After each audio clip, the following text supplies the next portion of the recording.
आज हम जिस बीमारी के बारे में बात करने जा रहे हैं वो बहुत ही गंभीर बीमारी है। हमारे कंट्री में बहुत प्रेवलेंट है और बहुत लोगों को इसके बारे में बहुत ज़्यादा जानकारी नहीं है। नमस्कार दोस्तों, मेरा नाम है डॉक्टर निशांत। मैं एक जीआई सर्जन हूँ और जीआई ऑन्को सर्जन हूँ और आज हम बात करेंगे गॉल ब्लैडर कैंसर के बारे में। तो दोस्तों, क्यों मैंने शुरू में कहा कि गॉल ब्लैडर कैंसर एक बहुत ही ख़तरनाक बीमारी है। दोस्तों, गॉल ब्लैडर कैंसर एक ख़तरनाक बीमारी है क्योंकि इसके सिम्टम्स बहुत ही कॉमन सिम्टम्स को मिमिक करते हैं, जिसके कारण पेशेंट्स जल्दी हेल्प नहीं सीख करते। ये एक बहुत ख़तरनाक बीमारी है क्योंकि गॉल ब्लैडर कैंसर अपने आप में बहुत ही एग्रेसिव बीमारी है, बहुत जल्दी फैल जाता है। ये एक ख़तरनाक बीमारी है क्योंकि इसको हम अर्ली डायग्नोसिस के लिए हमारे पास बहुत ही लिमिटेड ऑप्शंस हैं। यूजुअली हम इस बीमारी को अर्ली स्टेजेस में नहीं पकड़ पाते। अच्छा, ये हमारे लिए रेलेवेंट क्यों है? तो gall bladder cancer world wide data के हिसाब से बहुत ही कॉमन कैंसर नहीं है, बट नॉर्दर्न इंडिया यानी कि यूपी, बिहार, राजस्थान, मध्य प्रदेश, दिल्ली, इन स्टेट्स में गॉल ब्लैडर कैंसर के rates are in the highest in the world. That means ये हमारे लिए बहुत रेलेवेंट बीमारी है क्योंकि इसके नंबर्स हमारे पास बहुत ज़्यादा हैं। तो आइए देखते हैं कि इसके सिम्टम्स क्या होते हैं, रिस्क फैक्टर्स क्या होते हैं, कैसे डायग्नोस करते हैं और क्या इलाज है। दोस्तों, शुरू में मैंने बताया जैसे कि इसके symptoms common gall bladder stones के सिम्टम जैसे ही होते हैं। पेट में दर्द होना, बीच बीच में ब्लोटिंग होना, ये सब कॉमन सिम्टम्स हैं। अब ये सिम्टम्स के लिए लोग कभी भी ट्रीटमेंट सीख नहीं करते या कभी लोकल दवाई खा लिया, कुछ कर लिया, जिसके कारण ये कैंसर अनडिटेक्टेड रह जाता है अर्ली स्टेजेस में। ऐसे जैसे कैंसर जो है जब बड़ा हो जाता है, जब साइज़ में बड़ा हो जाता है, तब इसमें अलार्मिंग सिम्टम्स आ जाते हैं। अलार्मिंग सिम्टम्स क्या हुए? अलार्मिंग सिम्टम्स वो सिम्टम्स हुए जिसको जब होगा आपको तो आप ज़रूर डॉक्टर के पास जाएंगे। नंबर 1, ग्रोथ आपको फील हो रही है, आपको कोई मास फील हो रहा है, डॉक्टर के पास जाएंगे।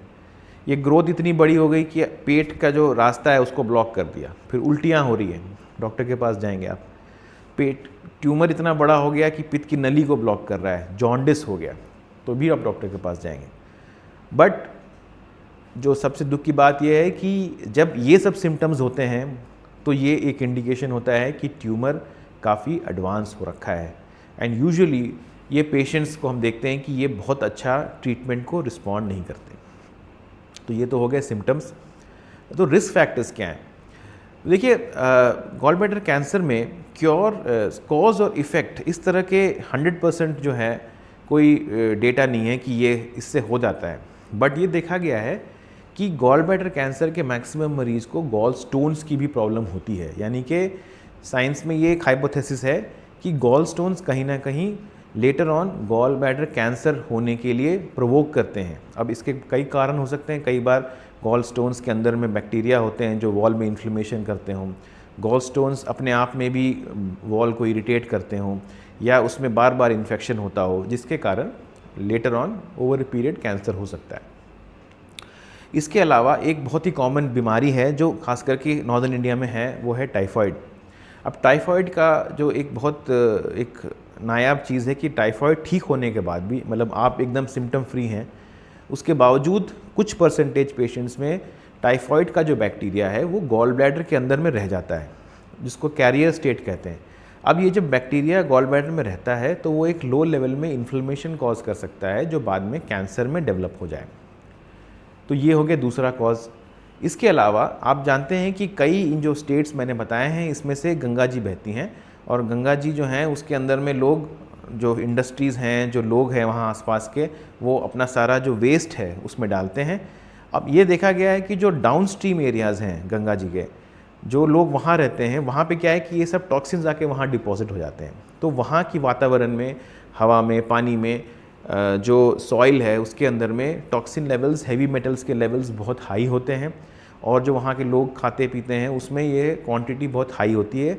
एंड ये एक अनुमान लगाया गया है कि ये toxins also may be contributing to the development of gall bladder cancer. एक और इंटरेस्टिंग चीज़ है ऑयल, जो इन सब स्टेट्स में कॉमन है, वो है मस्टर्ड ऑयल। अब मस्टर्ड ऑयल पे भी बहुत हाइपोथेसिस है कि स्पेशली जो लोकल रिफाइनरी से मस्टर्ड ऑयल आता है उसके अंदर में कंटामिनेंट्स होते हैं और वो कंटामिनेंट्स भी कैंसर कॉज कर सकते हैं। तो दोस्तों ये तो हो गए कॉजेज़, जो पॉसिबल कॉजेज़ हैं गॉल ब्लैडर कैंसर के। अब इसकी डायग्नोसिस कैसे होती है? तो जैसे मैंने बताया हमारे पास बहुत ही लिमिटेड मोडालिटीज़ हैं जिससे हम गॉल ब्लैडर कैंसर को अर्ली स्टेज में पकड़ पाएँ। मैक्सिमम होता क्या है कि गॉल स्टोन्स के लिए आप डायग्नोज होते हैं और उसके बाद जब गॉल ब्लैडर की सर्जरी होती है तो उसकी बायोप्सी में आता है कि अर्ली स्टेज ट्यूमर है। यहाँ पे एक बहुत इम्पॉर्टेंट मैसेज है आपके लिए कि आप जब भी गॉल ब्लैडर की सर्जरी कराएं कहीं पर भी, कहीं छोटे जगहों में हम देखते हैं कि वहाँ वो बायोप्सी नहीं करते हैं, तो बायोप्सी बहुत इंपॉर्टेंट है। प्लीज़ इंसिस्ट कि आपके गॉल ब्लैडर की बायोप्सी हो, क्योंकि तभी आप अर्ली स्टेज कैंसर्स पकड़ पाएंगे। बिकॉज गॉल ब्लैडर रिमूवल जो होता है गॉल स्टोन्स के लिए वो कैंसर पॉइंट ऑफ व्यू से इनएडिक्वेट सर्जरी है और उस पर कुछ एड ऑन सर्जरी करनी पड़ती है ताकि एडिक्वेट रिमूवल हो पाए। तो ये तो हो गए अर्ली स्टेजेस में। अब जैसे ट्यूमर फैल जाते हैं या बड़े हो जाते हैं तब फिर वो हर स्कैन में पिकअप होने लगते हैं। अल्ट्रासाउंड में भी दिख सकता है, सीटी स्कैन में भी दिख सकता है, पेट भी हम कराते हैं देखने के लिए कि ट्यूमर फैल ना गया हो। इसके बाद ट्रीटमेंट पे आते हैं। तो ट्रीटमेंट जो है गॉल ब्लैडर जो कैंसर है उसका बेस्ट ट्रीटमेंट सर्जरी है। Ideally it is multi modality यानी कि सर्जरी प्लस कीमोथेरेपी, बट अगर आप सर्जरी को पिक्चर से हटा दें तो सिर्फ कीमोथेरेपी से गुड रिजल्ट्स कभी नहीं आते। जो ट्यूमर्स फैले गए होते हैं या बड़े हो जाते हैं जिनमें हम कैंसर में सर्जरी नहीं कर पाते, उन पेशेंट्स में अच्छे रिजल्ट्स देखने को नहीं मिलते हैं, उनको रेकरेंस होता ही होता है। तो सर्जरी में हम क्या करते हैं कि गॉल ब्लैडर को और उसके आसपास में जो लिवर का भाग है उसको भी हम निकाल देते हैं। अगर वो किसी ऑर्गन को जकड़े हुए हैं तो उसको भी निकालते हैं। और कुछ लिम्फ नोड्स होते हैं जो गांठें होती हैं लिम्फ की जिसके तरफ ये ट्यूमर सेल्स फैल सकते हैं, उनको भी हम निकालते हैं। तो ये प्रॉपर सर्जरी होती है। और अगर गॉल ब्लैडर स्टोन की सर्जरी के बाद कैंसर पकड़ा जाता है आपका, तो उसमें भी कुछ स्टेजेस में, अगर एक जो स्टेजिंग है उसकी अपनी एक नुआंसेस हैं, बट कुछ स्टेजों में दोबारा जाके सर्जरी करने की ज़रूरत होती है बिकॉज उन स्टेजेस में सिंपल गॉल ब्लैडर का रिमूवल एडिक्वेट नहीं होता है कैंसर पॉइंट ऑफ व्यू से। तो ये तो हो गई जो डिजीज़ सर्जिकली ट्रीटेबल हैं। जो डिजीज़ सर्जिकली ट्रीटेबल नहीं है उनके लिए सिर्फ दवाइयाँ चलती हैं जिनको कीमोथेरेपी कहते हैं, और उनमें आप कुछ पेशेंट्स में ठीक ठाक रिस्पॉन्स आते हैं, बट मैक्सिमम पेशेंट्स में बहुत अच्छे रिस्पॉन्सेज नहीं देखे गए। तो दोस्तों ये है एक bird's eye view gall bladder cancer के बारे में। आई नो कि द ओवरऑल पिक्चर थोड़ा सा ग्रिम है, थोड़ा सा सीरियस है, बट इसके बारे में जानना ज़रूरी है। और एक बहुत ही इंपॉर्टेंट मैसेज जो मैंने वीडियो के बीच में आपको दिया है वो यही कि अगर आप गॉल ब्लैडर स्टोन की सर्जरी कराते हैं तो प्लीज़ बायोप्सी के लिए इंसिस्ट करें, ताकि बायोप्सी में अगर कुछ ट्रीटेबल ट्यूमर मिल जाता है तो आप अर्ली स्टेज में कैंसर पकड़े जाने की फ़ायदा उठा सकें। आई होप ये वीडियो आपको इन्फॉर्मेटिव लगा हो, अच्छा लगा हो। अपने दोस्तों के साथ शेयर करें और ये मैसेज को स्प्रेड करें। और अगर आपको अच्छा लगे तो प्लीज़ हमारे चैनल को सब्सक्राइब करें और हमारी वीडियो को लाइक करें। कुछ डाउट्स हैं आपके तो कमेंट सेक्शन में आप हमसे पूछ सकते हैं। I will be very happy to respond to them. So see you with your next video next time.